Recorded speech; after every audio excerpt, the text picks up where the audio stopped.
त्याकडे 8-9 दरम्यान 8-9-10 मेच्या दरम्यान एक मान्सून पूर्व अवकाळी पाऊस येणार आहे म्हणून हा अंदाज कोल्हापूर सातारा त्या शेतकऱ्यांनी अंदाज लक्षायचा।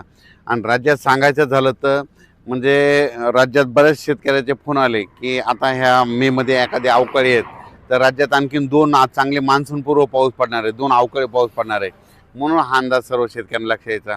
तर राज्यामध्ये 8-9-10च्या दरम्यान सांगायचं झालं तर विदर्भ, पूर्व विदर्भ आणि पश्चिम विदर्भात मग ज्यांच्याकडे हळद असेल तर तुम्ही काय करा, 8 तारखेपर्यंत तुम्ही तुमच्या हळदी काढून झाकून ठेवा। कारण की तुम्हाला सांगू इच्छितो 8-9च्या दरम्यान विदर्भामध्ये वर्धा जिल्हा झाला, नागपूर जिल्हा, भंडारा जिल्हा, गोंदिया जिल्हा, यवतमाळ जिल्हा, चंद्रपूर, गडचिरोली, त्याच्यानंतर अकोला, अमरावती, बुलढाणा, वाशिम ह्या पट्ट्यामध्ये काय होणार आहे 8-9-10च्या दरम्यान चांगला पाऊस पडणार आहे म्हणून तुम्ही तुमच्या हळदीची काळजी घ्यावी।